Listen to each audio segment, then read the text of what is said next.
Hello there, folks, and welcome to ZSR. We have got another race for you tonight. We have races all the time, but we have one for you tonight to enjoy.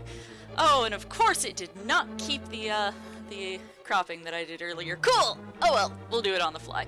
I have got Ace Zero here, and Foxlisk here to keep you appraised of all the fun things going on, and I'm gonna get out of everybody's way.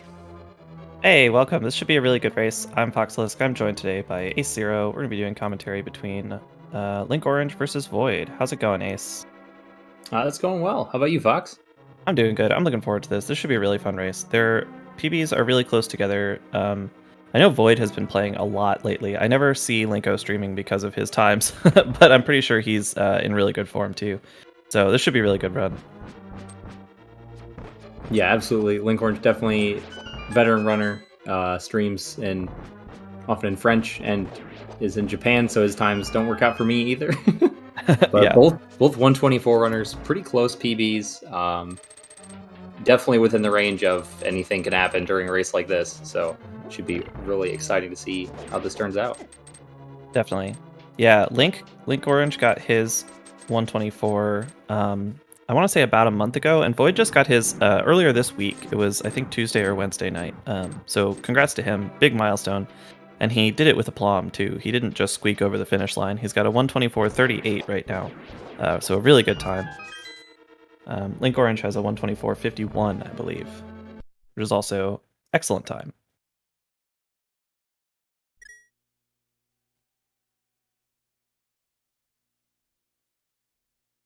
Yeah, both crazy to think about. I know that's there's a lot of 124 runners. Have we had more than one since this tournament started, Fox? Do you know? People get the 124? Yes. I'm pretty sure we have. V0oid definitely did. I'm pretty sure Casnode's 124 also came after it started. Gotcha. And I think Oase got a small PB as well. Yes, so Oase did get a PB, but he already had the 124. He already had 124. But, you know, PB is a PB. Oh, for sure. So it's nice to see how many people... of course, Andy. Oh, right. I forgot because it was so obvious that... Yeah. He's got a 124. Yeah, that was a big one too, actually. Kind of similar to V0oid's. Yeah, like about 40 seconds, both of them.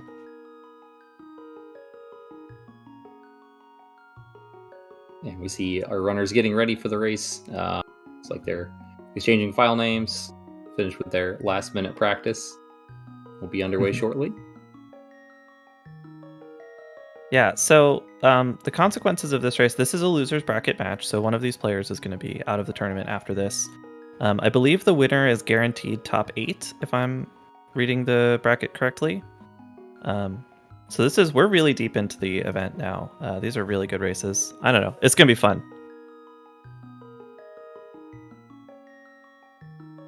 Yeah, absolutely. There have been just an extremely huge number of close races throughout the tournament. Just the way the brackets are set up, it's worked so well that, you know, the top runners didn't face off against, you know, the lower runners, just because that would be very one-sided in a lot of cases. So having buys based on PBs, based on group performance. Some runners haven't played as much, but it's really led to a lot more close competitive matches. So it's more fun to watch and really more fun to play from my experience as well. Yeah, and you had quite a lot of experience. Yeah, I got a little lucky on some of those games that my opponents maybe didn't have good matchups when they played me, and I had some good matchups during races, but obviously didn't make it past you, Fox. It happens. All right, we're off to the races. Here we go. Getting started with the escape. Is this your favorite segment? This has become a running bit in the tournament, is discussing how much the escape is our favorite segment. So, what do you think? It's not my least favorite. I'll say that. Okay, interesting. I think it's my least favorite. It's unless you count just Aghanim on his own. I don't really have to reset or lose runs in escape very often, so I'll go ahead and say because of that, it's not my least favorite. That's fair. Yeah, there's not too much to talk about in the escape. It's a lot of really, really small stuff. we should expect very similar times from them unless something weird happens. They're just both, you know, you don't get to a 124 without having clean movement and you know, good door entries, consistent key guard fights, everything. I would be surprised to see much separation here. Yeah, and likewise, I don't think we'll see very much, if any, difference in strats. There might be a few very minor differences. I would expect that both runners do 8-slash against the ball and chain guard, but we might see one pot. Yeah, I don't think either of them do it, but I wouldn't be shocked either. It's a pretty good strat. Maybe somebody will go for left poke on the first key guard or something like that.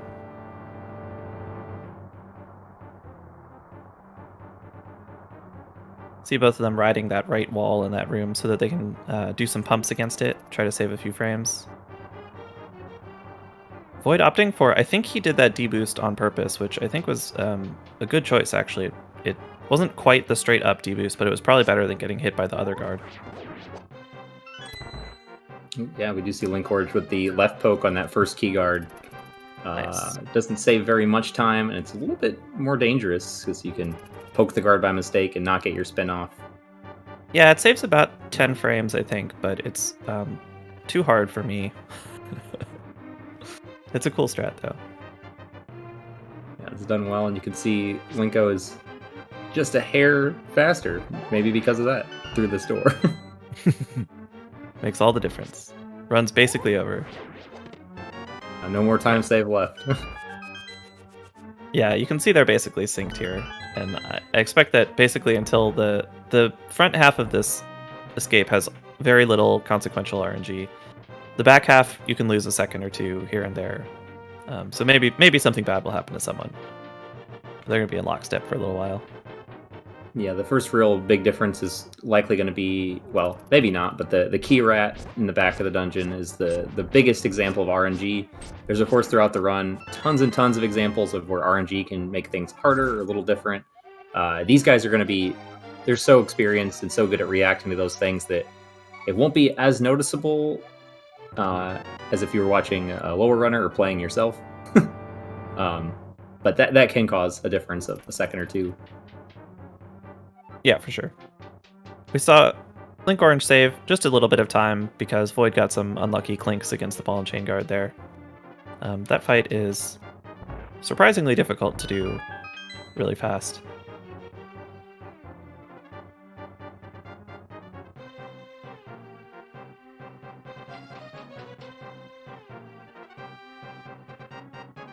Void opting to anti-pump to the right instead of having to hold the diagonal for the whole screen. I respect that.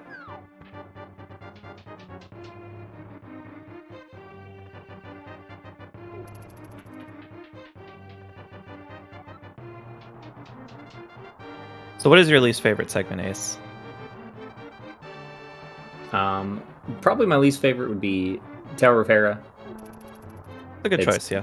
Full of RNG that with the dead rocks, the boulders, even things like the pickles on your way to the fake flipper setup that can give you a hard time. It's so easy to take tons of damage and things that are really, really hard to react to. And it's just before the run gets exciting with, you know, Aga Tower split, which is, I think, a really fun split, apart from the boss and Dark World. So yeah, I think that's a good choice. I think a lot of people would probably agree with you about that.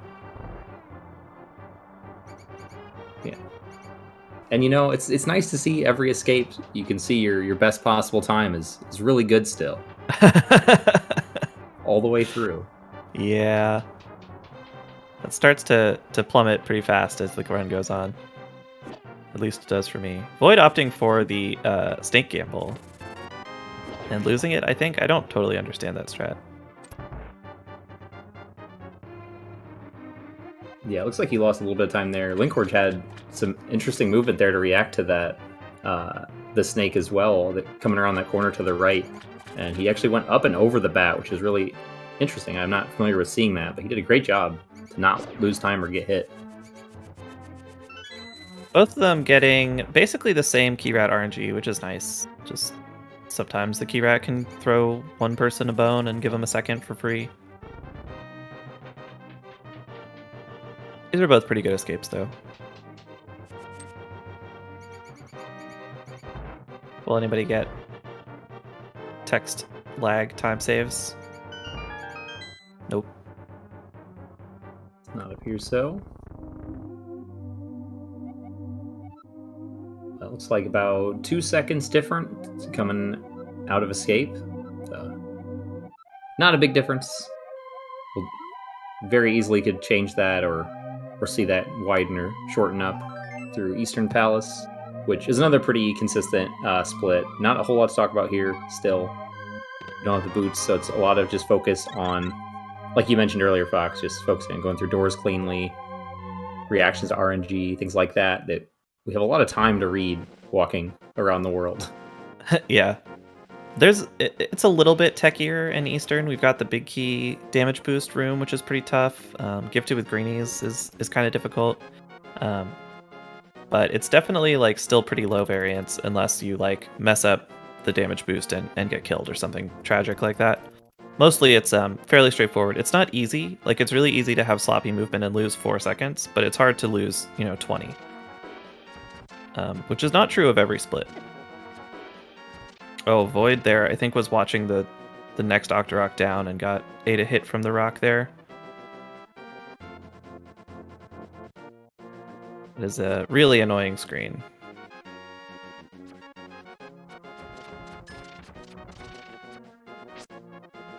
Yeah, the health shouldn't be a big deal. He's got a couple options for hearts if he takes some more damage for any reason, but looks like he should be okay. There's a heart in the room with the Stalfos that you can get. I actually saw him in a previous race. He was down about 1.5 hearts, and he used the boomerang on that one and got the double heart, which was nice. Nice, yeah. But the one under the pot next to the switch is faster, so in this case, he'll likely just grab that. Pretty much a free heart recovery. Yeah, for sure. You pretty much always get that, even if you're only missing half a heart. It costs almost 0 time. It's like it costs so little time that it's actually hard to test the difference, in my experience. That if you're used to getting the heart and go around it, your movement is weird and it's hard to pick up the pot on the top and you lose time. Very nice Stalfos room from Linkorange and also from V0oid. That room is surprisingly difficult to do fast. You want to kill the 2 Stalfos as they spawn, while also spawning 2 more Stalfos in areas where they will try to spawn on top of a pot and on top of the door, and neither of them will finish spawning. But it's a lot of D-pad inputs. You want to like do tight little diagonals and turn around and throw a pot, and then turn around again and pick up another pot, and it's a lot of difficult things and tight inputs. So getting through that room cleanly is much more challenging than these runners make it look. Absolutely. You see both runners slashing the Popo there instead of using the boomerang, which I like because it gives you another chance of getting rupees here, and they both get the blue rupee drop, which is really good to have. Rupees are going to be important going into Dark World for Palace of Darkness, so they're going to want as many as they can get on the way. Especially that first 5 is really important. Yeah, having at least 5 is great, and if you're on the first green drop, you have the best odds of getting a red in the Circle of Popos room at the end. So if any of these guys get lucky, they might be able to save some time on rupee drops later on. I assume that these runners both do tree rupees based on their PBs and their desert split times. So the actual rupee count is like pretty specific. There's like a lot of breakpoints where you can skip a rupee or 2 later on. We'll get to more of that later.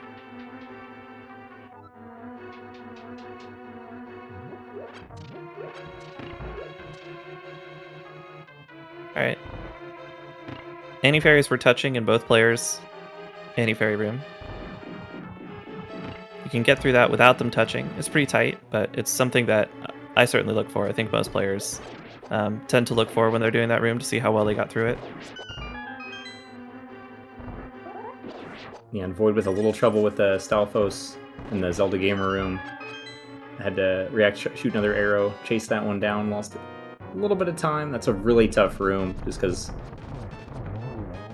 they have a slightly different place where they can stop. But nice boss fight from Linkorange. Looks like V0oid same. V0oid accidentally shoots 1 extra arrow. Not a big deal. They also both got the red rupee, which is really nice. They both are sitting very comfortable on rupees right now. Yeah, they both got at least one arrow drop as well from the Igors, which is also nice to have. A few extras going into desert. There's a chance you can not get those arrows and just be down to 2 or 3 here. Yeah.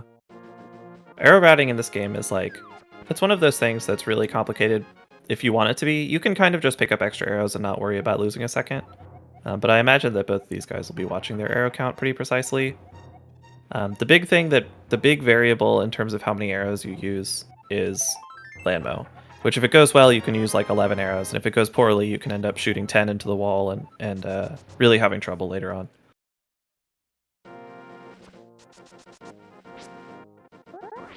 First try spin speed from Linkorange and from V0oid, very nice. Wait, what happened? Linko did not get the first try spin speed. Oh, I thought he did. I must have just seen him while he was dashing. No, he took 2 attempts and then he dashed instead. Was having some trouble and ended up bailing on it. All right, perfect. That's maybe the most important. Well, it's like the second most important spin speed in the game. It saves a lot of time.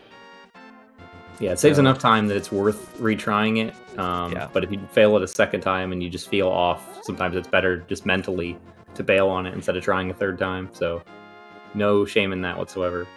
Yeah, for sure. It did turn the lead from very, very slightly for Link to very, very slightly for V0oid. So you can see how much time that spin speed saves from that.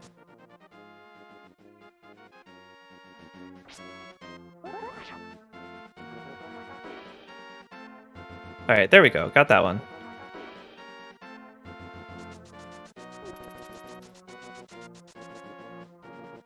Oh, going for the bush dash, but getting grabbed by the guard, unfortunately.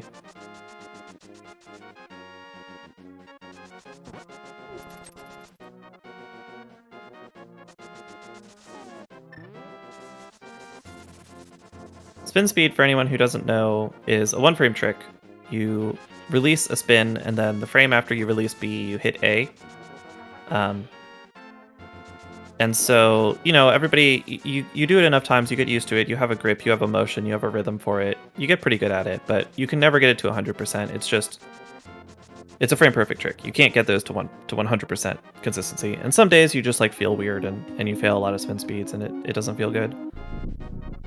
Hopefully Linkorange is not having one of those days and the rest of them will be clean. But everyone misses them sometimes.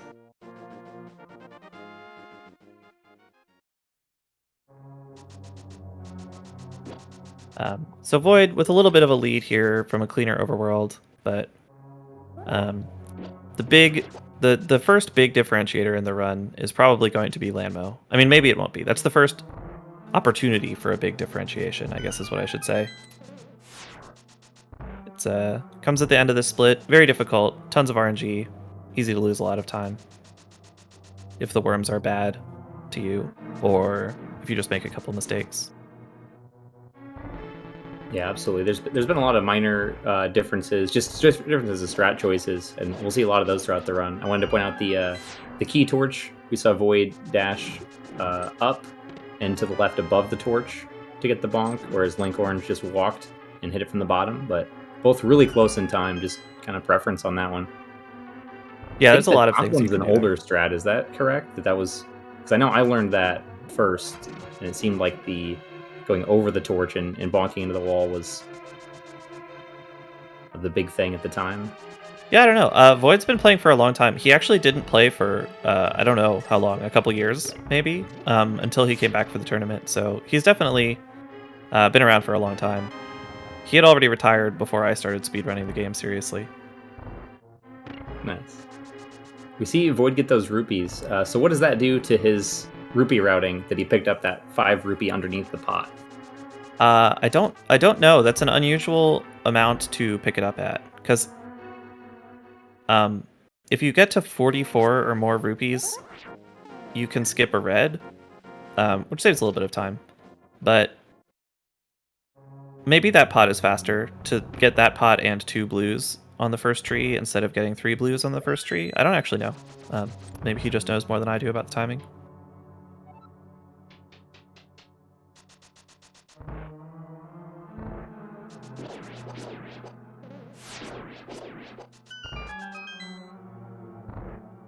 either way, we're both... Ooh, a little bit of a bonk there from Linko, but making good time through the dungeon. Haven't really seen much variance yet. Neither player opted to do the new strat in that tall Popo room. Void actually had a really excellent desert split. That's a very good torches time. It's a 5:14. But Landmo might have something to say about it. We'll see how it goes.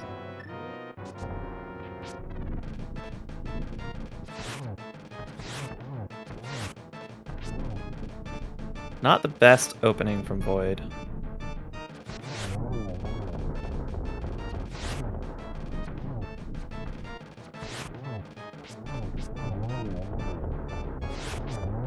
Okay, I think 4 cycles from Void. Oh, that nice catch! Save. That save! Beautiful. So that saved the 3 cycle there with that dash from Linkorange. That was very nice. That was beautiful. Yeah, so made up a lot of the time difference. As I was saying, like Landmo is just such a big differentiator. Yeah, and that was with a long 3 cycle too. You know, at the very end of it, but still saving time. That was very nicely done fight. And comes out of it with 2 more arrows as well. And went for the cactus dash, although he did unfortunately miss it. I want to say the viewers cannot see Linkorange is playing with Cam on his stream, and he was as excited about getting that dash as we were. he was very into that.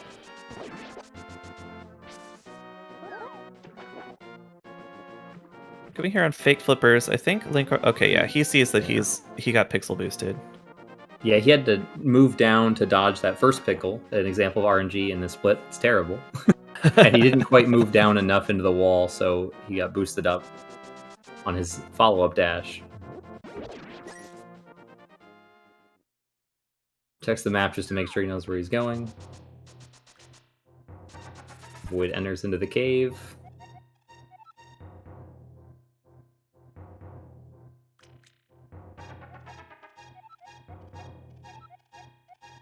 But don't worry, we still got plenty more terrible RNG opportunities on the way into Tower of Hera here. They don't call it Mount Hebra for nothing.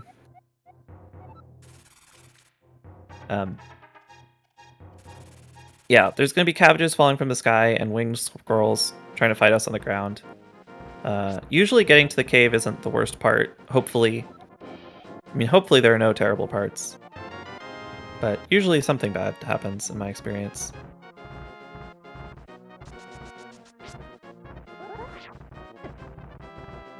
There's one unavoidable rock for Void, but that's not a big deal. Still gets the spin speed off and makes it up nicely.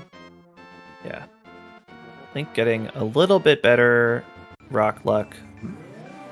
I don't think that hit took really any time for Void of note, but, you know, just 1 heart. You don't want to lose hearts.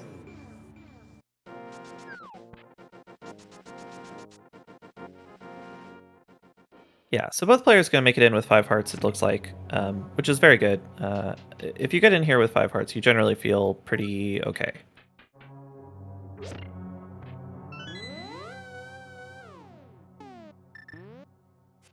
Yeah, there's going a couple for more boom strats. Sorry, go ahead. Nicely done. I was going to say, a couple more opportunities from damage. A couple of these Moldorms, like in the lobby there. See Void get by him. And Linko will get stuck in the cage. Getting past him right now, that guy can hit you as well. It's a tough one to read the RNG for. And of course, we're going to be intentionally taking damage to do a bomb jump to get the Moon Pearl. Save some time walking up and around and falling down the intended way.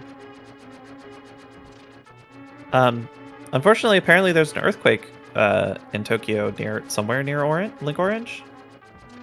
I imagine that is a little bit distracting.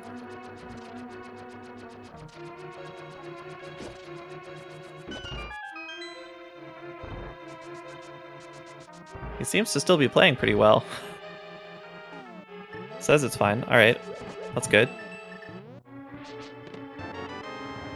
Safety first, man. Yeah, absolutely.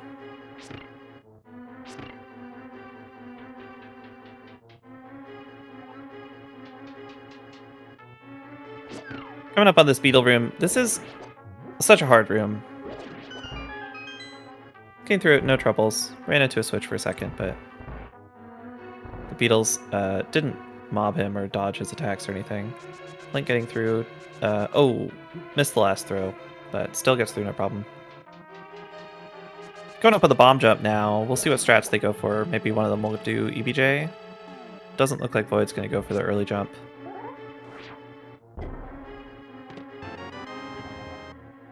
Going for the spin setup. Big fan of those myself. Linkorange getting bullied by that mob, that Moldorm. Man.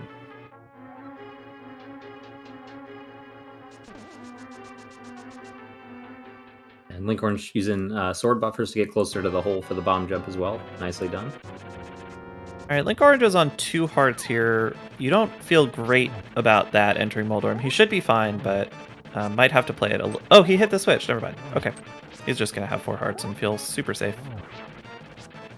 Yeah, that's likely just because it's a race. Yeah, I would guess that. Oh my gosh. Oh boy. Okay.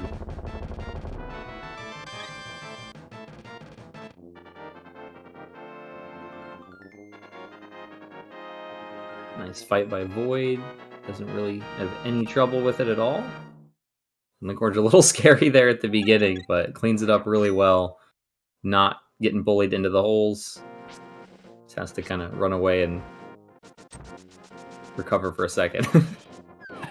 Yeah, that was a terrifying start, but the rest of it was really nice. Still a lot better than getting knocked down the hole. Yeah. Yeah, getting knocked down that middle hole costs a million years. Yeah, we're starting to see a little bit of divergence from the runners, but this next split, at least the boss, Aghanim, the first fight, is the biggest single example of RNG in the run. It's still not a lot compared to the length of the run and how many little things can get to you, but it's all concentrated in one place, so it can seem like a lot. Hopefully we don't have a big variance between our 2 racers, because it is randomized and they can have very different results. Yeah. So Blank did some math early on in the tournament and found that half of the time will be decided by 2 cycles or less, which is about 12 seconds. Oh, Linko going for the pickle shot and missing it. That pickle is just a jerk, just a huge jerk. Void opted to shoot a bird instead, which is a little bit slower, but you don't have to deal with pickles being jerks. Yeah. So Linkorange's rupee count is in... Ooh, scary bush guard. Gets away just fine. His rupee count's at 42. Is he going to have to do anything to get extra rupees that they're out of the way? I think he's just... If I were him, I would get all 4 reds. You could get 3 reds and pray for a ball and chain guard to drop in Agatower or something like that, but I would not do that in a race. But we'll see what he opts for. Yeah, never mind me. I just did the math incorrectly in my head. Thought he was going to be short. Yeah, no, 24 is the break point.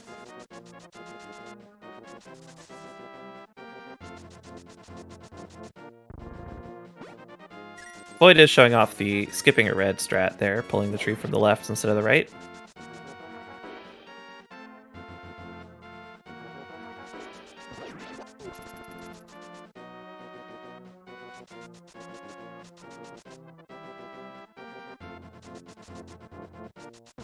That's an interesting strat after that mushroom there to line up with the bushes and dash through.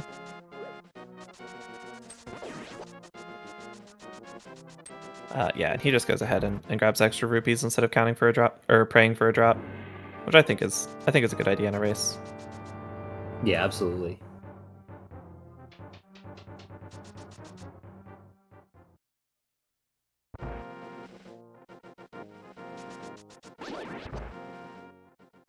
He did unfortunately take a hit somewhere. I think it was from the squirrel at the top of the mountain, but I could be misremembering. Which means he won't have beams in Agatower, which is a sort of a small problem, depending on how well he knows his backup strats, but I'm sure he knows his backup strats. Yeah, we saw the room Void just did with the first chest with the key in it. The runners are going to want to kill those guards with a dash, specifically to not get a drop from them. We want to make sure we get a fairy drop in Turtle Rock, and it just happens to be that the fairy drop from the Pokies and TR are in that same prize pack.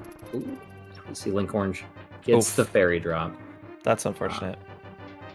Yeah, it's not a huge deal, but he might have to play it safe in Turtle Rock a little bit and lose a little bit of time, or potentially can wrap the prize pack around again to get a second fairy drop if he's really lucky. Maybe. That's it does require a significant amount of luck. The fairy in Turtle Rock is nice, but you can go without it if you have to, and he knows ahead of time that he's not going to get it, so he can, play around it. He can be safe on purpose or skip stuff. But we'll see. That's a while away still. Yeah, it looked like our first chest turn of the race that I noticed from Linko using on the chest in the dark room. He was able to turn and read the RNG of the guard on his right, which is helpful if you're able to do that consistently at all. Yeah. V0oid with a very good tower. V0oid is really just playing great today. What was that, Linkorange? He just willed that guard to not look at him. Normally you stun that guard with your boomerang if he's going that way. I don't know if that worked or if he just messed up and got lucky. I've never seen that before.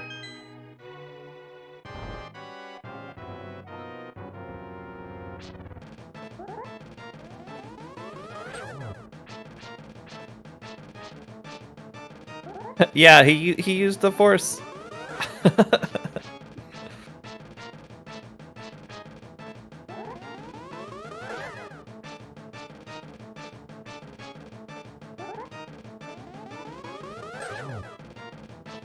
V0oid with 2 blue balls in his first cycle. This is just RNG. We have no way of controlling or manipulating it. Each blue ball costs you 6 seconds, and each lightning cycle is an additional 6 seconds.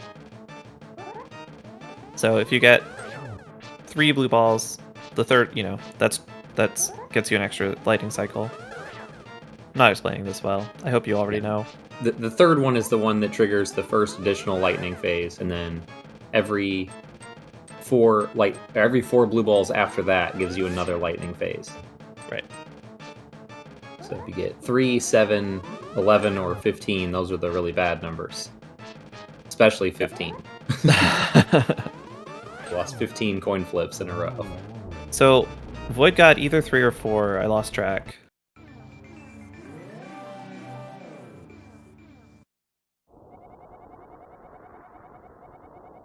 It was 4 according to chat. I also wasn't watching Linkorange at all. I'm not able to count. Yeah, I can't do any. Maybe he got 1. 1 for Linkorange? Okay. So that's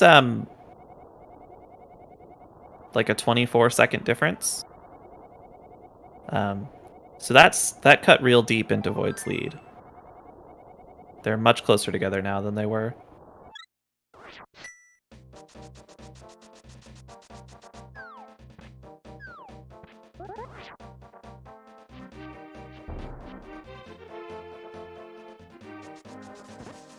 So we're into the Dark World now. This is, as you were saying earlier, sort of the exciting part of the run. And by exciting, we mean, among other things, extremely lethal and difficult. Yeah, Palace of Darkness tends to be usually not the most dangerous segment as far as dying. Helmasaur King can be a little bit tricky, but we have some ways of dealing with him. We'll see what our runners opt to do for that. The bomb jump to get to the hammer is pretty bad time loss if you fail it. But otherwise, the dungeon's just another example of a lot of clean movement. Yeah, there's definitely some difficult rooms. But it's all kind of blotted out by Hammer Yump and Helmasaur. We see Void starting to pick up some extra bombs too. He grabs bomb on the way to the shooter room here on the left. Linkorange doing the same. We might see a little bit of variance in our runners' bomb routes depending on drops or how safe they want to be in a race setting. But it's in a race like this, it's usually a good idea to pick up an extra one or two just in case something goes wrong with Spooky. We've seen that in this tournament, unfortunately for some runners, that there was an example of a runner not being able to complete Misery Mire because they didn't grab an extra bomb for safety. Yeah. And even if it doesn't decide the race, it's unfortunate. Yeah. And even just Ice Palace bomb jump, having a backup there is really nice. Mm-hmm. Yeah, and I'm not certain of these runners' hovering abilities, if they can do it consistently or do it quickly, but most runners at this level can, although it's not a skill that's really correlated to much else in the game. It's the fact that these are 124 runners, they likely have taken the time to learn and practice that skill. What happens is eventually you've played the game enough that you're just like bored one day and you're like, I wonder if I can hover, and you start trying to learn it. Alright, so Void is about to enter Hammer Jump here. This is... you have to place a bomb on a particular Y pixel and then stand on a different Y pixel to get boosted over the gap and into this railing. That was really nice. He had one extra buffer, I think.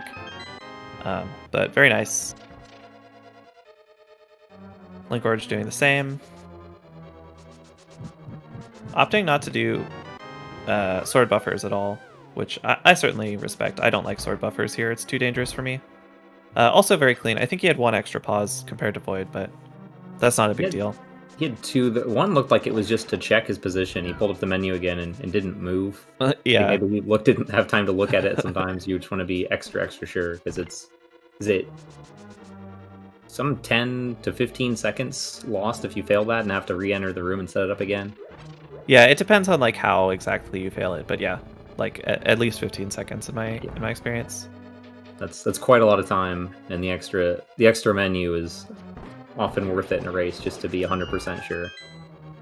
Void doing a very interesting strat in that Mimic stream. He kicked up Dust briefly to pull the Mimic down first. I don't think I've seen that before, but it makes a lot of sense.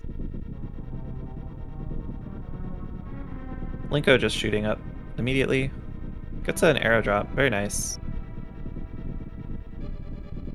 Does the switch room a little bit differently too, waiting for the spike to cross first.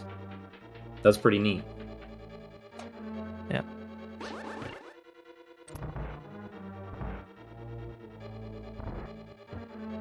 Void coming up on Turtle Party and then Helmasaur. Shoutouts to Cam for this strat. Uh-oh, I'm scared. I'm nervous. Void with some trouble with the turtles. The bottom left one just did not want to move up towards him. Nothing you can really do about that.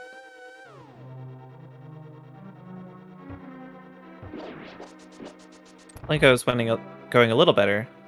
Oh, the switcher. Oh, he did that strat. Oh. I see. Okay.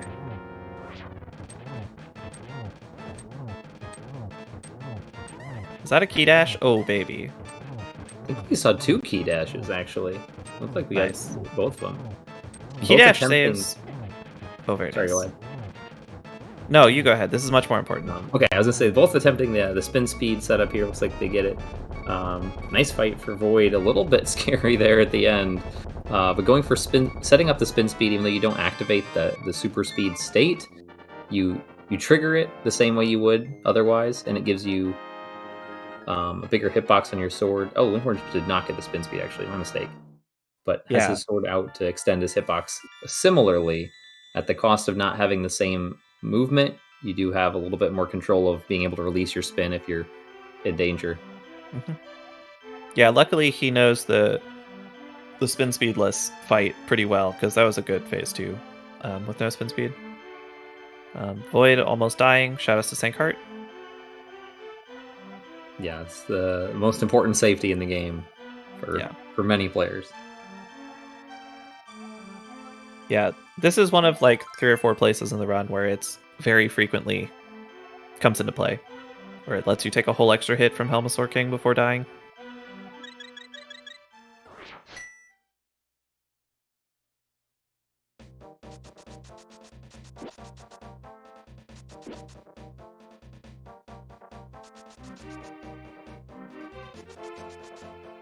So this overworld is both difficult and has a chance of hitting you in like 3 different places, 4 different places, something like that. You can just lose a bunch of health without really any control over it. Avoid getting out safely. Yeah, some of it's controllable, some of it's not, or there's safeties. Like you saw Void dash just a little bit lower than necessary to get by that bird to be safe. Kind of nudged up against the bottom wall. Linkorange nudging against both the tree and the bottom wall to make it super, super safe. Which still isn't really that safe, I guess, because you have to be good on your dash following that. But oh, the bonk. Nice recovery. Yeah.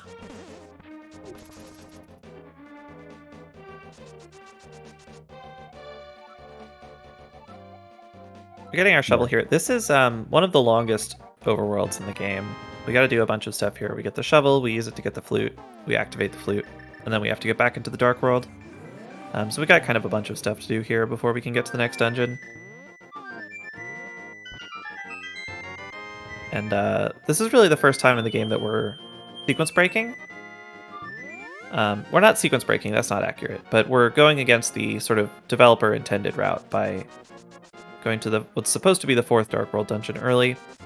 It's surprisingly tame for being supposed to be halfway through the Dark World, and it allows us to get both a bunch of money and the Tempered Sword and the flute early, which is sort of why this route is this way. The Tempered Sword early is nice, but the flute and the money is actually more important to the routing.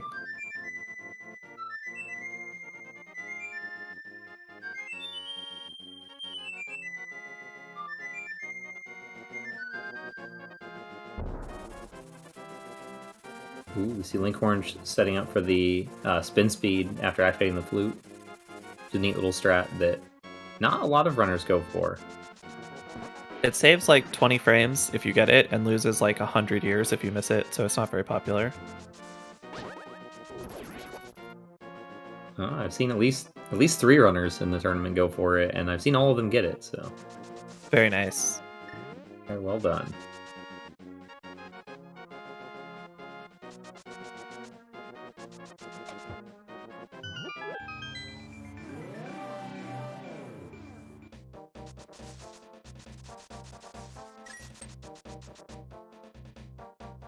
That dash through that long row of bushes is like one of the hardest dashes to end correctly in the game for me.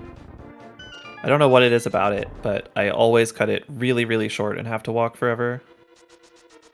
Yeah, Linko getting... Sorry, go ahead. I was gonna say it's variable based on the amount of lag you get can really change based on how many drops you get from the bushes. So that would make sense that it's a tough one to do. Yeah, sometimes you get no drops and no lag. Sometimes you get just every bush as a drop, which is not helpful. Did you know that if you do an item dash with the powder, you powder the bushes while dashing through them, which apparently makes fairies drop at like a really high rate? You can powder dash along that row of bushes and get like 5 fairies on screen. It's pretty funny. That's a neat little fact. I'm gonna have to try that. Speaking of neat little facts, we're in Thieves Town, and you know what that means? That means we're gonna have trivia coming up. When we rescue the, I'm going by the Anders rules. When the first player rescues the maiden, or like talks to the maiden, I'll read the trivia question and then we'll give the answer if nobody gets it when we get the crystal. I, for one, am looking forward to the trivia, showing that you don't have to know anything to be on commentary for these races. Oh boy. Linkorange does get the right setup for that hellway to dash through the enemies, but does get blocked. Unfortunately, nothing he could do about it. You have to get a pixel-perfect setup and good RNG to make it through in the quickest possible way. Yeah. He got blocked in the middle and then did a really good job of staying in place and getting another redash up. But unfortunately, he had gotten blocked at a position that spawned the anti-fairy, and so it threw off the cycle and he dashed straight into the anti-fairy.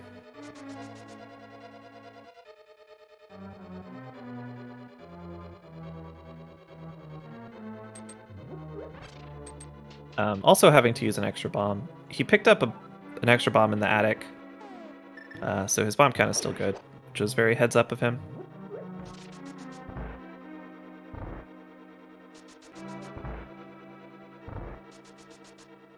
Yeah, he's gonna opt to skip the one that Void picked up in the so-called toilet, the room with the conveyors and the hole in the middle. The so-called toilet. All right, so it's trivia time. So the trivia question today is... Oh, okay, nice. There are 11 shops that Link can visit in A Link to the Past. How many different items are available to buy amongst all of the shops? Again, there are 11 shops that Link can visit in A Link to the Past. How many different items are available to buy amongst all those shops?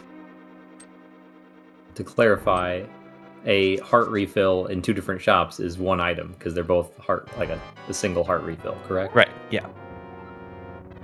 Can't say, well, one would be you buy them both and they're different hearts they're refilling. No. Okay.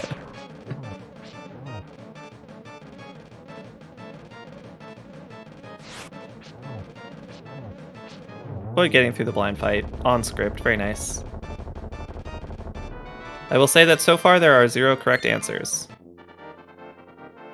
No, different items, Vortex. Not same item, different prices does not count as different items.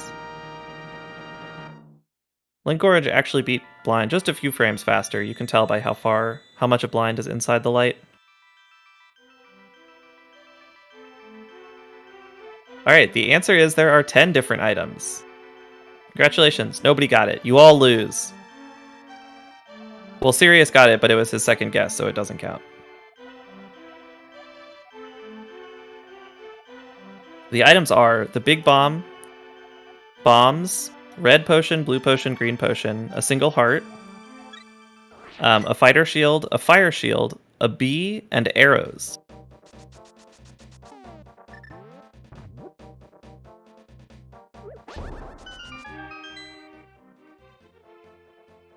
I forgot that the Big Bomb shop is a shop, but that makes a lot of sense. Mm-hmm.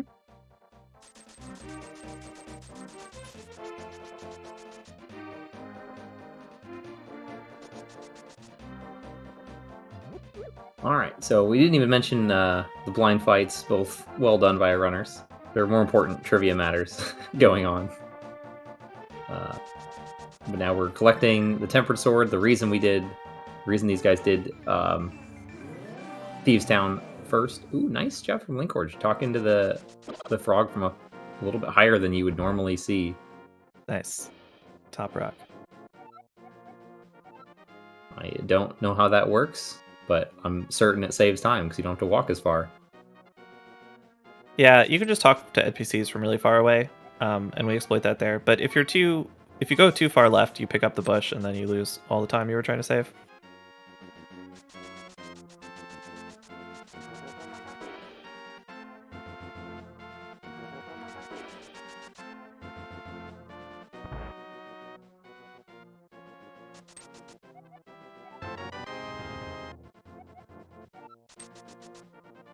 All right, both runners getting their Tempered Sword here, and they'll be going into Skullwoods. It's a really short dungeon, kind of by design. Ooh, no fence dash even attempted from Void. Wow.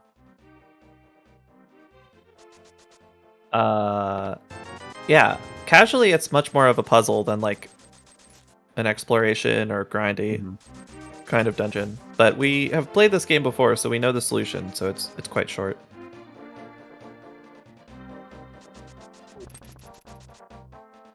Yeah, I think there's several what you would consider trap rooms that you can fall down into and have to fight your way out. But obviously, if you know they're traps, you just avoid them. Yeah.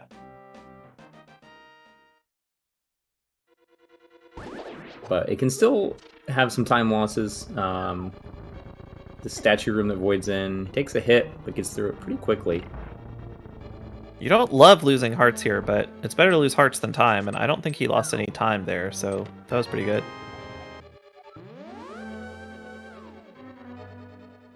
Linko getting a little bit luckier, really clean movement also. Very nice mummy room there. I'm interested in that slash left that he did on the left mummy. He slash left to like push him out of the way and prevent him from walking further down. Just to not have to worry about the RNG, I'm guessing. I didn't see the very beginning of his room. Was it like right after he pulled the statue down, or right before he pulled the statue down? Before he slashed the berries, he slashed the berries, grabbed the pot, and then slash left at the mummy. Okay, before going down to the statue.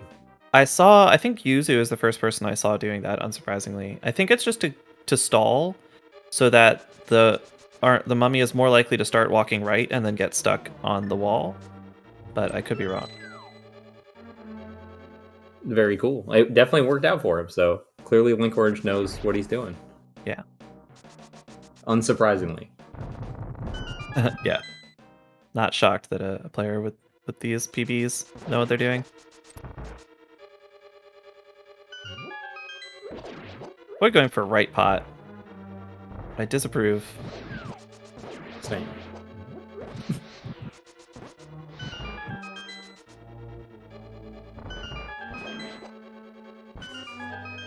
Oh my god. 2 right pots. Where's Boyne? Somebody call Boyne. Linkorange going for a very nice Mummy Hellway setup. I always love to see that one done. Yeah, Void went for a slightly slower but much safer Mummy Hellway strat. Oh, okay. That was pretty good. Moth almost got away from him, but closed it out really nice.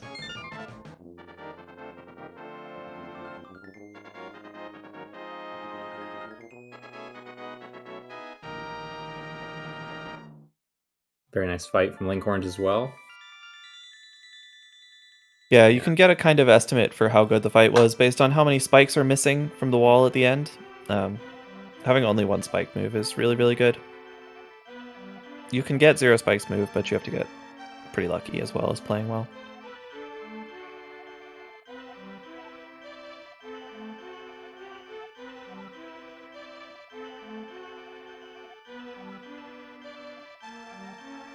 So, not much to talk about, both in Crystal's cutscenes. We're heading into Ice now, which is one of the most difficult dungeons, I think, in the run. And it's the first time...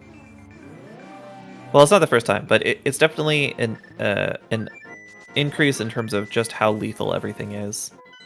Because you're sort of supposed to get a mail upgrade, an armor upgrade here. But we just skip it, and so now everything is hitting for 1,000,000 damage for the rest of the game. With one exception of Swamp Palace.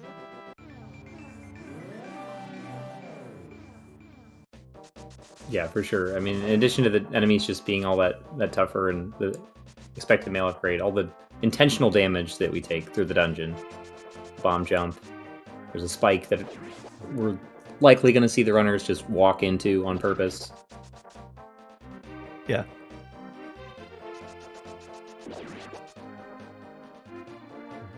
It's also fairly easy to get damage on the overworld here. The rope of Void just went through on the previous screen. Chose to be nice today, but you can get unlucky and do nothing wrong and take damage. Yep. Both players opting to risk it. There are alternative strats there that lose a little bit of time, but get rid of the risk of getting lotteried. But both players decided to brave it and got rewarded. Nice quick fish by Void, too. Void decided to throw the skull instead of in the circle of rocks here to get the Quake medallion. He decided to throw it. There's a particular setup you can do. Throw it just outside the ring. Not have to walk up as far with that rock, and it still gets the catfish to come out and throw the medallion to you. So, well done. Very clean Zora's Domain from Void. This is a really difficult room to move through correctly. Well, it's not really a room, it's pretty clearly outdoors, but you know what I mean.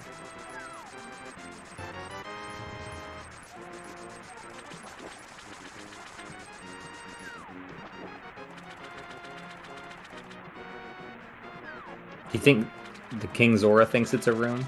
Since it's like where he lives and sleeps and hangs out? Yeah, maybe. I don't know. Maybe underwater he's got a whole castle that we can't visit in this game.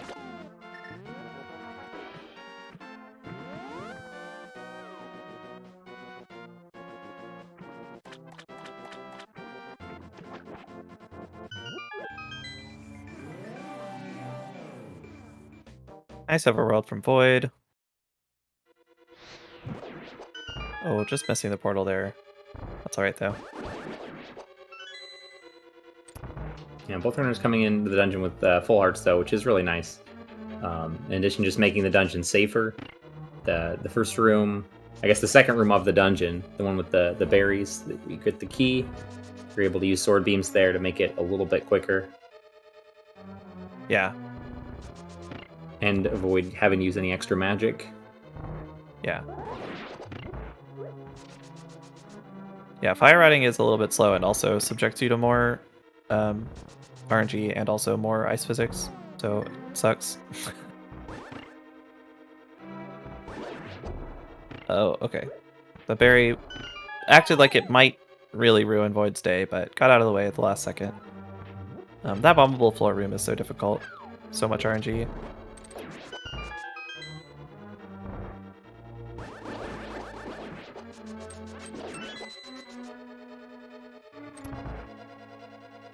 Alright, nicely done. Bombable floor room from both runners. A nice conveyor room from Void. Here he's doing the bomb jump.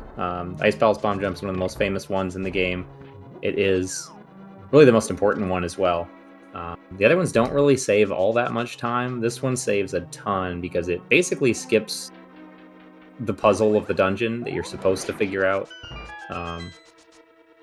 Allows you just to jump to the back of the dungeon with the pegs in the wrong position, and you just kind of fall down to the boss. I see that by Linkorange as well. It is the most important trick in the speedrun by like a factor of 2. It saves like 2 minutes or something. It's absurd how much it is. Does Silverless only save 1 minute? Yeah, Silverless is the second most important. I thought they would be similar in time, but they're not close. IPBJ is way more. I could be wrong about the 2 minute things, but it's definitely a lot more. Falling into Cold Stare now. Cold Stare is probably the easiest fight in the game to die on. Void can take a hit or two, so hopefully so even if something goes wrong, he should be fine. And doesn't look like anything's going wrong. Very nice fight.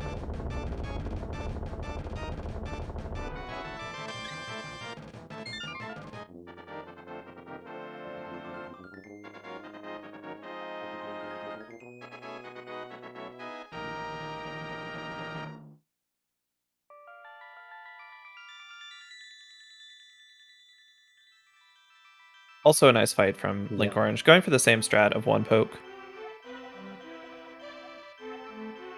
Yeah, really, really nice ice palace from both runners. They both blew through that. Not really a lot of change. It didn't appear from the time difference. Void still just a little bit ahead from a bit of a cleaner pod and cleaner light world. Yeah. Hard to tell how much time he's gained or lost in the dark world here, but at least in Ice Palace, it was definitely very consistent. Actually, that was a gold. Nice. Really nice work.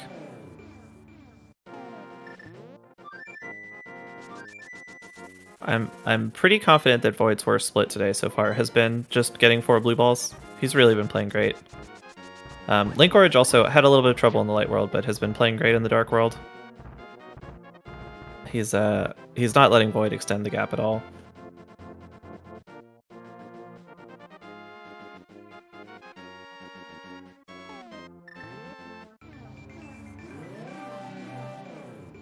Alright, and we are going to see some differences here from our runners. It's going to be a little bit hard to tell what the real time difference is.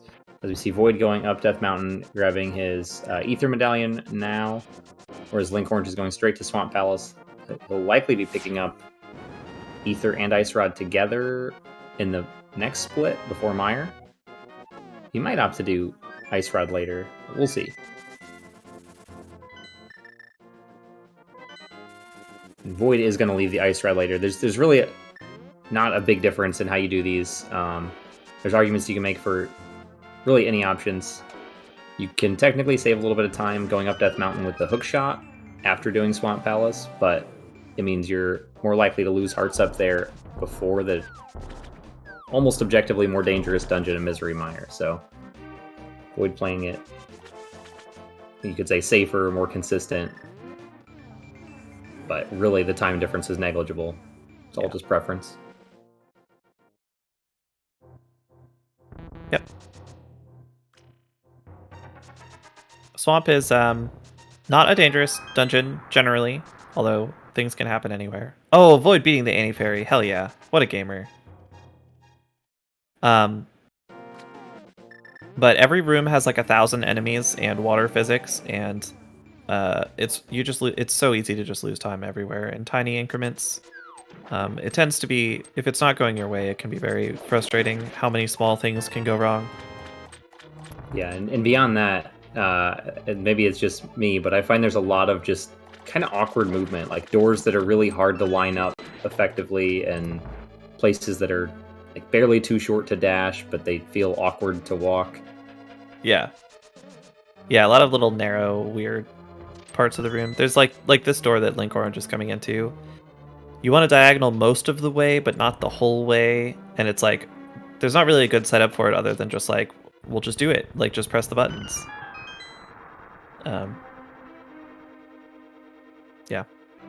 Yeah, really difficult. It's also tends to be practiced less than other segments because it's not very dangerous, which probably contributes to it. I'm kind of surprised that Linko skipped that bomb drop. It was obviously just a little bit out of the way, but it was more in the way than other bombs are going to be. And he does still need... I mean, he needs 2 for the run, but having an extra one for Misery Mire for safety would not be the worst thing in a race. Yeah, I would have picked it up for race safety, but depending on what strats he does, it might be literally irrelevant, because depending on what you do in Turtle Rock, you sometimes get a bomb for free in Peg Maze if you do a strat that picks up that pot. So there's actually no time save by getting an earlier bomb if you're planning on doing that anyway. Yeah, or if he's choosing to... I'm trying to think if there would be a reason to get the arrows and the bomb in the refill room at the back of this dungeon. He might opt to do that as well and just grab the bomb That's under true. there. That might actually even be faster than the one he skipped. Yeah, if you're getting the arrows anyway, it might be. I really don't know, but Yeah. It would make sense. It's got to be close, and you've probably done it more times than you've picked up that bomb drop. Mm-hmm. But not a whole lot of Getting electrified there. excitement really in this dungeon. That's the first damage we've seen. I think That's from either crazy. runner in this dungeon. Yeah, like Yo, and the hammer dash. What a gamer. yeah, both of them got the hammer dash. Very fancy minor time save. Looks good, feels good. I love hammer dashes. I do them whenever I can. Speaking of item dashes, in this room, the secret tech is you item dash over to this pot, which for some reason makes picking up this other pot from underneath the statue free instead of super dumb. And I don't know, sub-pixel based, I think? I'm not sure.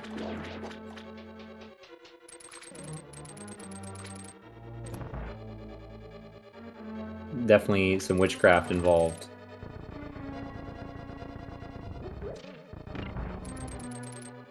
We're about to get to Argus.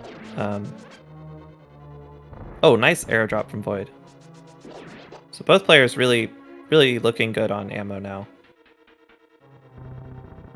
Opting to get restock room anyway. But yeah, so yeah, the thing about Argus is the 0 cycle, which is really hard and RNG dependent, and sometimes you just don't have a chance to get a 5-second time save. Yeah, I mean, fortunately, if it doesn't work out for you, you usually don't lose time trying it. At least if you're remotely consistent with it, which these guys are going to be in that level. So did he make it? Oh, not quite. Oh, yeah, he just wasn't quite far enough left to pick up that last puff, and so I was saying it was RNG dependent. Argus can move different speeds and lengths, and if he gives you a bunch of quick movements, you don't have as much time to kill the puffs. Void got his there. I don't think that he was any faster getting the puffs, but he got a friendlier Argus pattern, so he got it when Linko didn't.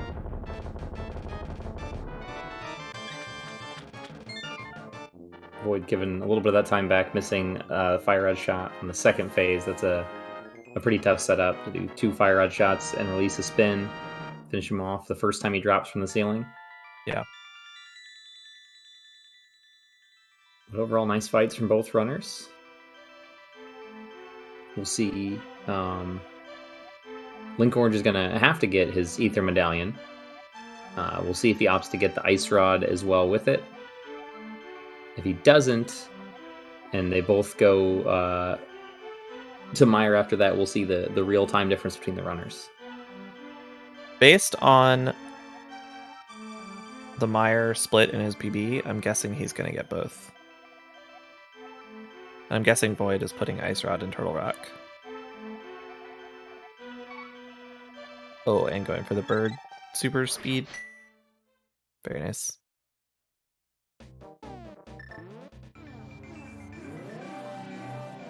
Getting minorly annoyed by a dead rock, but not a problem.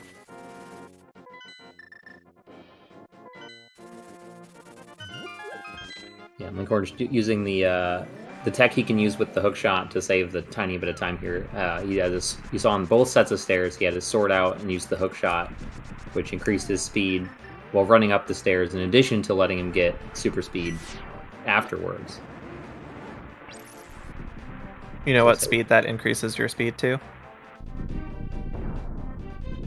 Is it normal walking speed? Yeah. It's still faster than normal stair speed. Oh yeah, by a lot. It's twice as fast. But it looks like you're going at goddamn light speed compared to how slow you normally walk up stairs. I was very surprised when I found out that it was just regular walk speed. Void with a nice clean Mire 2. That's a fun room to do. Kill all the Wizrobes and everything in one cycle.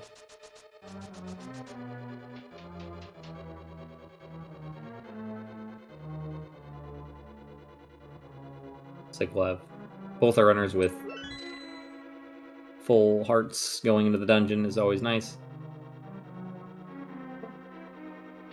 Yeah, the risk you take by going for Ether here, which you were saying earlier, is that sometimes you won't have full hearts going in, but Linko has full hearts, so he got his time save and didn't get punished for it.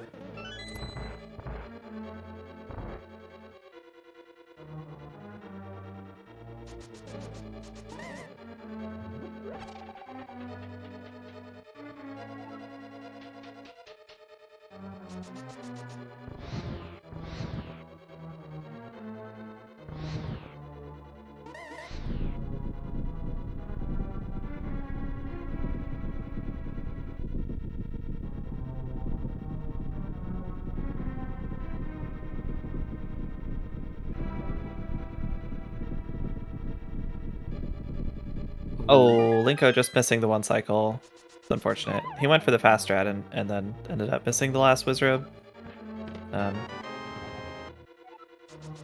He got burned by the gigantic hitbox of those sword beams that collided with the Beamos on its way to the Popo. Yeah.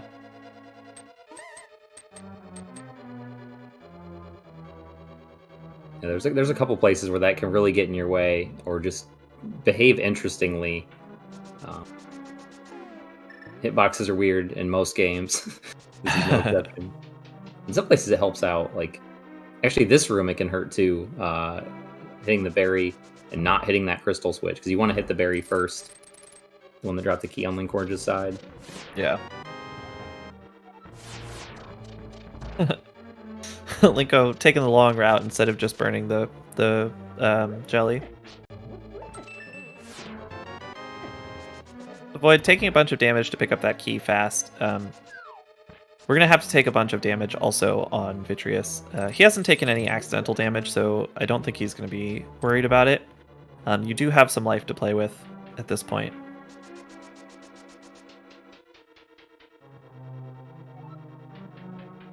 Yeah, and we haven't even talked about Spooky Action Glitch. Best name for a glitch ever. And also really fun to do. There's some particular movement going into the Dark World here, the runners did. And the way that you saw Void kick up dust before laying that block does some wizardry. Maybe it didn't work. Well, we'll see it on Linkorange's side. Does some wizardry to set up a particular variable that allows you to hit switches that are off screen with the fire rod. Basically, the area of effect that it does hits a very specific spot, like a certain number of pixels away from where the fire is. And basically, you can not have to use that bomb, which was Void's last bomb. But fortunately, he did have one. He's going to have to figure something out for the ice rod, though. He's probably going to have to win a coin flip on the rock on your way to the ice rod cave. Or have to reset multiple times and farm that. Yeah, hopefully he gets it first try. Linko went for the North Quick Hop absurd strat, but cool. Yeah, nice Vitreous fight from Void. Gets through it with tons of health to spare. No lightning phases. Very well done. So, when they land on Death Mountain, the players will be synced up for the rest of the run. And we'll get to know how far apart they're separated. Yeah, you saw there, Linkorange shot a fire rod at that spike, and then the game paused briefly. That was the crystal switch getting hit, and the switch is changing color. Doing it again in that room, and then we'll do it one last time. This is a big time save. This is like 15 seconds or so that Void missed out on. Yeah, it's something like, is it 10 seconds, like flat if you don't go for it, versus going for it and getting it, it's about 10 seconds, but if you try it and fail it, you've already lost some time due to the setup. Is that correct? I don't know. It's a lot. It's enough that it doesn't matter how much it is. It's not worth skipping. Right. So I don't know the exact number. Now we cross our fingers, hope that Void gets good luck. It's a 50-50. It's your praying emotes in chat. We'll drop a bomb. Doesn't get one. Oh. Opting to reset the screen by dashing south. He could go into the cave next to Ice Rod Cave. I don't know what's faster. I don't either. Does that other rock have a bomb? I actually don't know that. I don't know. But he's lost two 50-50 so far. Hopefully he gets this soon. There we go. Yeah, that feels bad. I think our runners are going to be very, very close to synced now. I think that is all of Void's advantage gone. Yeah, I was forgetting who this happened to in the tournament, but I believe it was Kaznode that had a similar situation. Or was it somebody else? Synced bird pickups. We are synced going into the end game, ladies and gentlemen.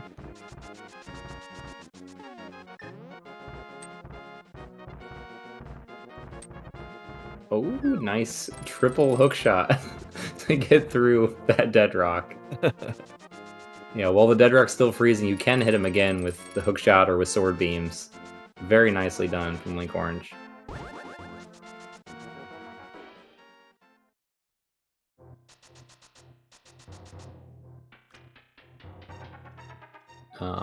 Trying to think. We don't have... So, Linkorange got the fairy earlier, so he doesn't have that going to Turtle Rock, which could that's right. Take up a little bit of time for Void. Getting sword beams can help with a couple of strats, and just make it safer, of course. Both players getting in with full hearts. What is this? Can I have these overworlds? Well, except for the part where we needed a farm for Ice Rod. I mean, I was thinking the same thing, but I mean, I have difficulty getting the drive through and hitting the dead rock 3 times with the hook shot to get past him, so definitely some skill involved. As well as a little bit of RNG luck as well. No. I don't want to get better, I just want to get luckier. Yeah, so we'll see if Linkorange opts maybe to mirror out of Roller Room to preserve his hearts. I don't know if he'll bother or not, but knowing that he's not going to get the fairy, he might be. It also guarantees him the magic. But I guess the magic drop is up next, so he's practically guaranteed to get it anyway. I don't know. We'll see. It's interesting. That's an interesting choice, I think.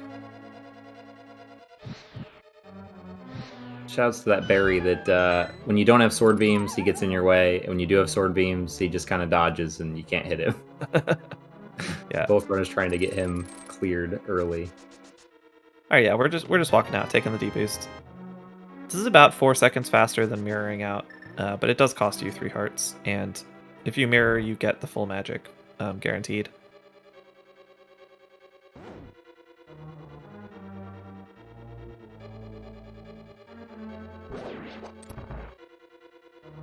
Interesting slash left there. Wait, he lost the full magic somewhere. Oh, it must have been on Hammer Bridge. I didn't even see that. Okay, well, so that's a problem. Potentially. Yeah, there's a small magic pot in Pokies 2, and there's, of course, full magic before Trinex. There's a restock island in the Dark Maze. He should have enough, though, right? To get... If he gets the Pokies 2 small magic, like, that should be fine. That should be fine, yeah, if he opts to get that one. He could also... The bottom left pot, is that correct? Maybe. I'm not sure. It's one of the bottom ones. I'm not sure which one. Well, the bottom right's the bunny beam, so it's definitely not that one. Okay. V0oid, meanwhile, does magic and has the full hearts. Yeah, so he's good to go. Dude, Link is getting a lot of chest turns right now. He's getting all the swag strats. He got the fence dash. He got a couple chest turns. He's definitely winning the race on that front. And literally winning the race by being part of a screen ahead. I'm not sure if it counts as winning. V0oid has a big advantage in his resources. As I said that, I was thinking about it. But we'll see. I think he's live to get the fairy here. Maybe not anymore. Yeah. Oh, he doesn't need the magic pot. He's okay. I think he has to do fast laser skip, or I think he can't do both a block in laser skip and a block on Peg Maze. But he probably just knows fast laser skip and will be fine. Nice squeeze. V0oid showing off how much faster and easier that room is with beams.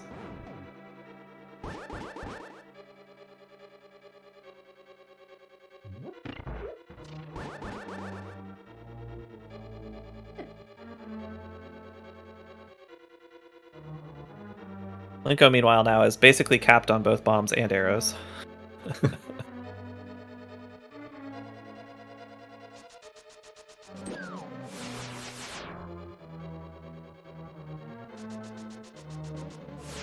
He's using a slash to deal with that bumper beetle, and V0oid doing the same.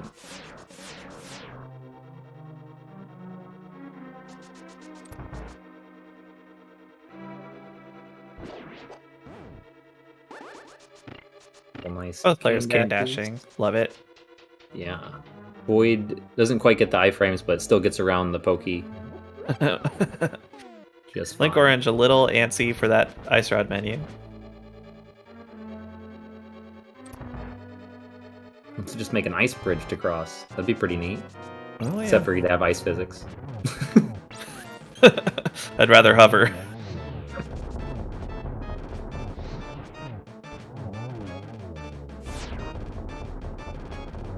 Simultaneous explosions. Everything is explosions right now. It would be quite a surprise to see anything go wrong here. Both players get through. Yeah, especially with more than one hit of safety. You know, on 5 hearts even, you can take a hit directly from Trinex, and you're fine as long as you don't take a second one. Yeah. So. All right, so I mean, this comes down to Ganon's tower and maybe even like Ganon warps. This is a super close race now.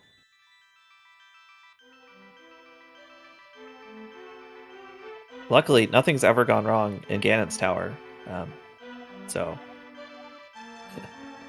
I'm sure nothing exciting will happen in the next 8 or 9 minutes.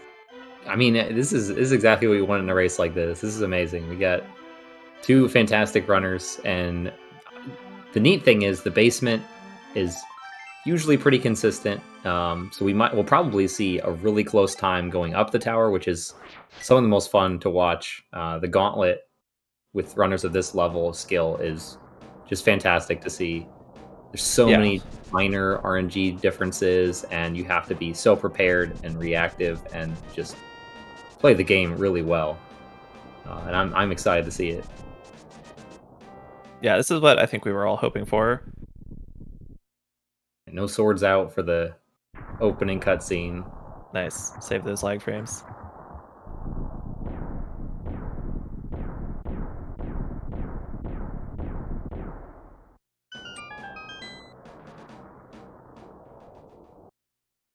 Yeah, so you mentioned the basement. It's interesting. Ganon's Tower has this reputation of being super difficult, which is well earned. But it's actually almost all in the climb. The basement is not easy, but not super difficult either compared to the top half. Coming up on Spike Skip, this is, I think, my favorite room in the game. I love this room. Oh, Linko going for Spike Skip and missing it. Void falling in a pit. You could say he voided out and had to reset. Oh no.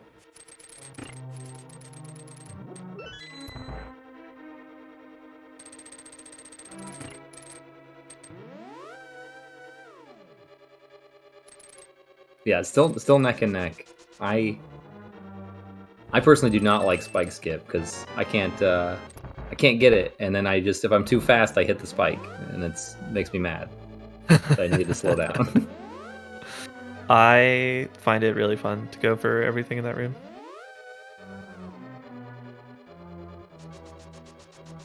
Walking over that portal. Very nice. There's a lot of like small, cool, techie things in here. It's really fun to do, even though it's not like the most difficult part of the split. I think this split is really great. It's really fast-paced, and it's got a nice mix of like movement rooms, like small tricks, combat. Like it's really got everything you love in the run. Void having a little bit of trouble getting those arrows ahead of Isarmos. Shoutouts to Linkorange getting those arrows with 30 arrows already. I didn't notice that. That's hilarious. Must just be his normal strat, and he doesn't want to change anything. Yeah, sure. For risk of making a mistake. I respect that. Does opt to skip the arrows after Isarmos, and Void doing the same. Both with nice fights. Yeah. So Void is down 1 small magic pot. He'll just get it in here, I guess. Getting hit by the Any Fairy can be a problem if you don't account for it, because magic is budgeted very tightly in here. But he remembers and he'll be fine now. Oh, having a little bit of trouble in Mimics 1. Strat is really, really hard. I can't believe Linko didn't get hit by the spike on the way back, but... Oh.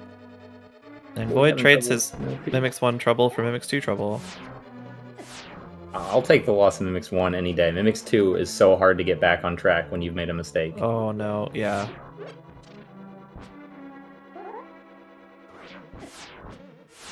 Walk next to a block. Walk next to a block. Oh no, Void is gonna die. Dash buffers. Oh my god. Okay. This is really scary for Void. I assume he's going to get Josh Fairies here.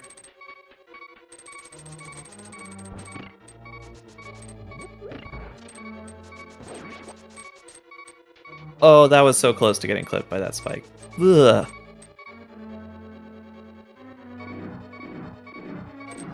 Linko looks like he's had trouble, a little bit of trouble in the gauntlet. Not the worst gauntlet, but not the cleanest ever either.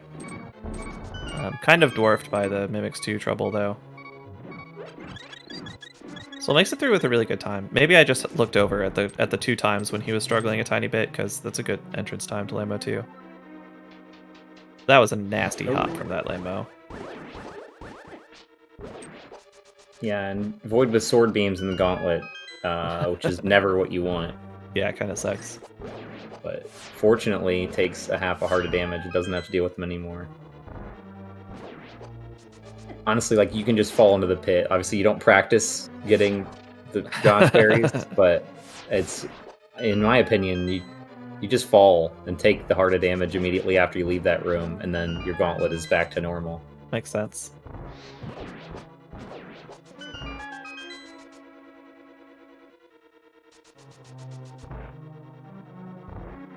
Void back on track. Really nice gauntlet. Oh, Linko kicked up dust in front of that pot. He's going to lose some time here in Torches 1. It will throw off his timing a little. He might wait for the jingle to be super sure.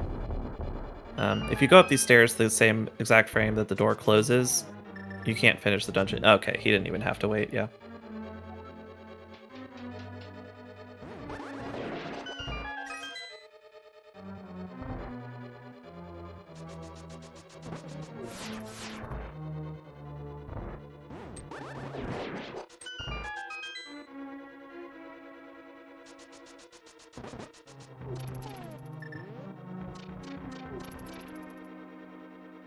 Yeah, we didn't talk about the small key differences. Doesn't look like we're gonna see one. Void might opt to get the key from the mini Helmasaur, but it's a very negligible difference, kind of just whatever you're comfortable with. Yeah. Yeah, Void had a little bit of a cleaner climb, but after the Mimics 2 problems, it wasn't enough to catch him up. It's still possible something could go wrong, but I think this is Linko's race to lose here.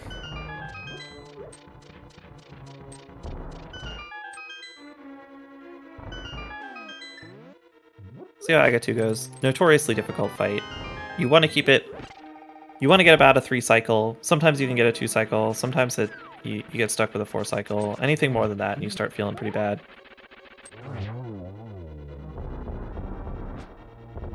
See if we can close out this 3. I'm not sure how many hits counted on the first cycle. Yeah, it looked like both the first and second cycle might have had some overlap. Cleans out a 4 cycle though. That's fine. Yeah, most of the time you're okay with the 4 cycle. It's acceptable. Right.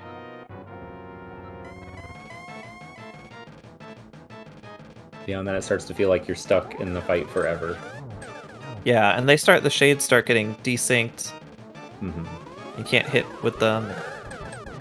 Oh, slightly off on his timing there. Void had a possible 2 cycle, I think. Oh no, never mind. One of them didn't count anyway. Yeah, the first cycle, 2 of them hit at the same time. Nice clean 3 cycle though.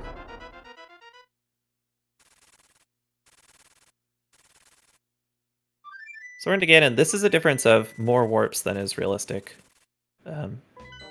Linkorange would have to do something pretty wrong to let Void back in, but people have messed up Ganon many, many times. Yeah, Miss Torch Glitch can cost a bit of time. Still not quite enough by itself.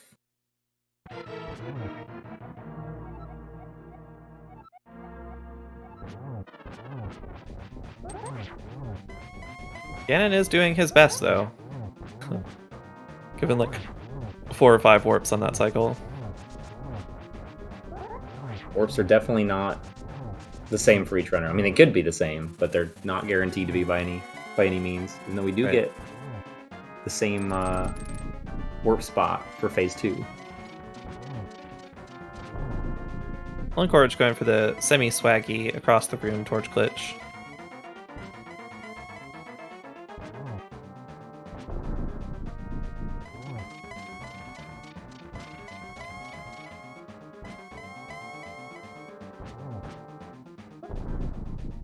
I wasn't counting warps. It looks like Void got a couple fewer, but also plenty of his own.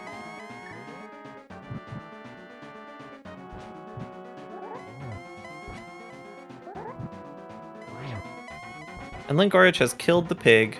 Very nice, clean Ganon fight from him. Void gonna finish up here in just a few more spins. About halfway done with Phase 4 here. GG's. Linkorange. Yep, GG's. 125.46, just about a minute over his PB. Very nice run. And Void is now finishing up as well. Looks like it's going to be a low 126. Also a very nice run. 4 blue balls and some trouble in Ganon's Tower. Otherwise, incredibly clean run. Really good race. This is a lot of fun to cast and watch. I don't know. We'll see. We'll invite the runners in for interviews if they're interested. Void's finish time was a 126.17. Very nice. GG's.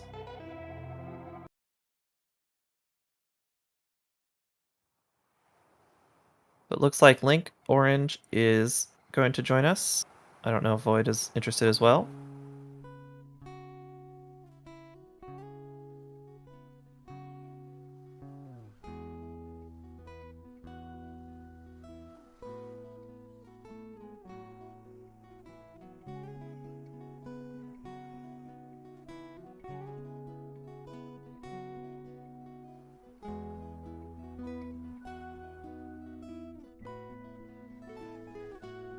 Yeah, it was definitely a great race all around. That was a lot of fun to commentate and watch for sure.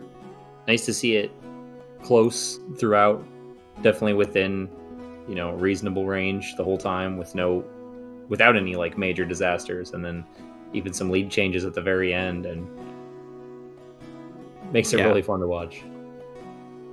Yeah, it was really, really good. Really tense. Really fun. A lot of drama. I'm sure the runners would have preferred a little less drama, a little less tension, but it was good for us on the viewing end anyway.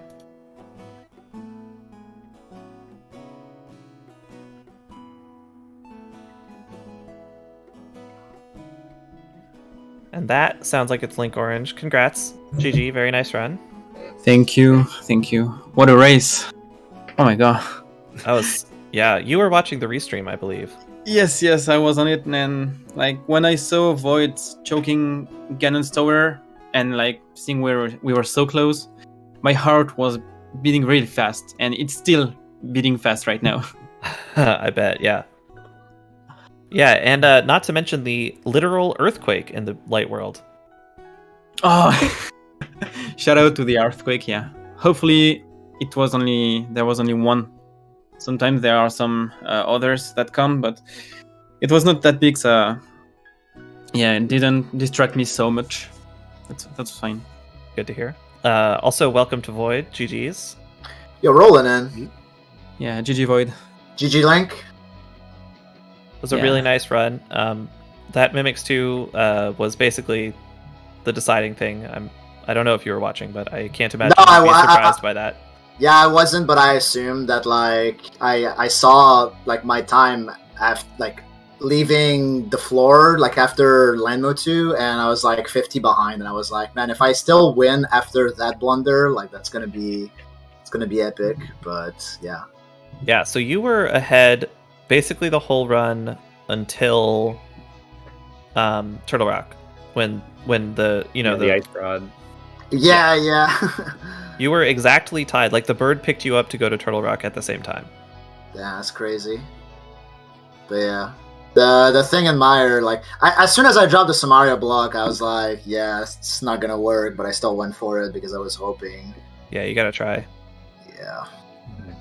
Of course, like losing the flip on the bomb sucks, but like if I didn't make the mistake in Meyer in the first place, that wouldn't have happened. Yeah, and I mean, you were still in it at that point. It was super, super close until Mimics 2, honestly. It was really fun to watch. Well, glad it was a good race. Yeah, even after the Mimics 2, accident, I was not like safe in my mind. Like you can die anytime. I didn't have a lot of life, and you can get an unlucky hit on a bat to Ganon, or that was still not decided at this point. Mm-hmm.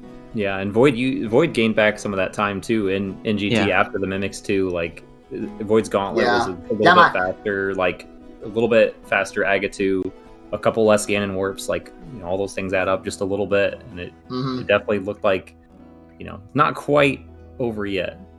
Yeah. Unfortunately, that's the way she goes. That's the way she goes.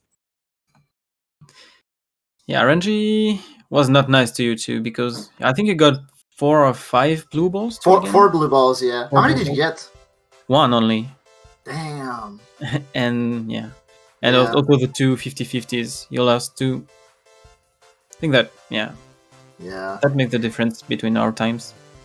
I got 4, but I was still like because my light war was really strong, so I was okay with 4, and then I ended up like saving a bunch in Ice Palace and Swamp Palace. So I thought, Yeah, that was a gold ice. That was a gold ice, yeah. Finally. Wow. it was not the 612 I've been seeking, but it was still really good. So I was happy about that. And yeah, like after Swamp, if I would have been able to get my time save in Mire, then I would have been in really good shape to like maybe, get a 124 during this race. But yeah. Yeah, you were on pace for it after Swamp, but yeah, the spooky thing was the problem. Yeah. So, Void, are you planning on continuing with the Link to the Past now that you're going to be out of the tournament? Probably not. No, I did get my 124, and that's really that was really my goal. Like I was like, if I lose in the tourney and I'm out, I'm probably still gonna go for 124. But now that I got the 124, then I'm okay with like leaving the tourney. Yeah, and quite the 124. You smashed the 124. Yeah. That was quite the run. Yeah. Yeah, you can be proud of that. Mm-hmm. Yeah. And it's funny because after I got it, I was like, now I can see how like humans can get 123s, but I'm not gonna fall in that trap, That's not gonna happen. Bring me back for like the next NMG tourney in like 2 years or something. And right. Then we'll talk. When people have 122s. Yeah, exactly.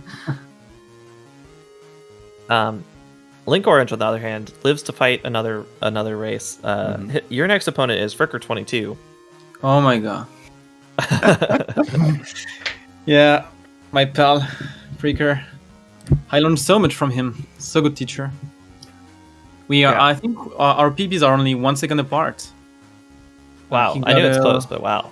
52, I got a 53. But still, our sum of us are like maybe 30 seconds apart or so. So he's very, very good and way more consistent than me. So I'm very scared. Actually, to be honest, I started this race against Void thinking I would lose. Because lately I've kind of stopped playing the game. And I'm coming back to it only for, tournament races. So I was like kind of rusty, I felt. But yeah, maybe, Void was a scary opponent. Fricker will be also, at this point of the tournament, I don't know how many of us are left in the tournament, but everyone is scary anyway, so. I believe there's 8 people left in the tournament as of right now.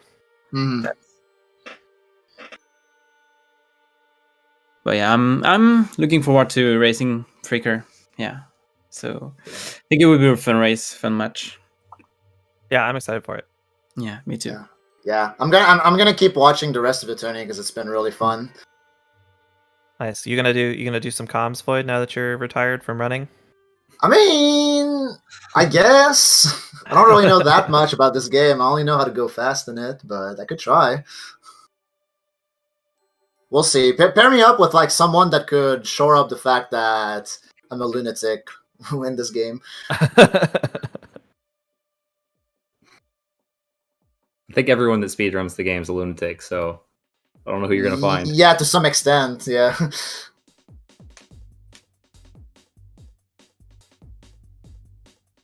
All right, well, you guys have any last words, anything to say about the run or the race or the tournament before we turn things back over to our gracious hosts at ZSR?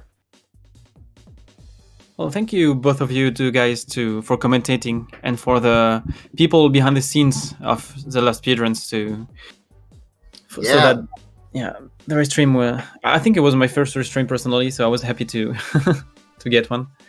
And yeah, sorry Void for this match, but that was very fun. race. Yeah, it's all good. I'm glad I lost to you. If that's any consolation. Yeah. So yeah, GG to you. Thanks for the commentary, guys, and thanks for the restream. And yeah, keep on watching the tournament and keep on rolling deep. All right, thanks. Yeah, thanks for putting on such a great race. Absolutely, it was a lot of fun. Hey, GG Linkorange. Best of luck to you moving forward in the tournament. And Void, GG. Congrats on making it this far. Thank you, Ace and Fox, for providing commentary so that a dingus like me who doesn't play this game can follow along and know what's happening. Coming up, this is the last thing of the night on the Zelda network of channels right now, or Zelda Speedruns. But tomorrow we've got a reasonably full schedule for you. Conveniently not one of the bonkers days, but we do have a lot going on. Coming up tomorrow at noon Eastern, we've got the Majora's Mask Randomizer Weekly Race. At 1 p.m., we have the Twilight Princess Any Percent Tournament, the Wolf Dash 3. We've got the Winner's Bracket Semi-Finals. Keys versus Keysmaster, I think that's how it's pronounced, apologies if not, versus Nimzo. At 2 o'clock, we've got the Breath of the Wild Any Percent Bi-Weekly Race. That's a quick watch if you want to tune in. Those guys crushed the game very quickly. At 3 o'clock, we have the Wind Waker Randomizer Bi-Weekly Tournament Settings Race, and Season 4 tournament settings are locked in now, so they know exactly what they are practicing for. At 6 p.m. Eastern, we've got the Ocarina of Time Randomizer Standard Weekly. And at 10 p.m., we have the final Saturday at 10 p.m. Zelda 2 Randomizer Weekly Race. The following week, they are moving it back to Tuesdays at 9. So if Saturday at 10 p.m. is the time you want to tune in to Zelda 2 Randomizer, it's the last opportunity to do so. Thank you, everybody, for being here tonight, and we'll hope to see you again tomorrow.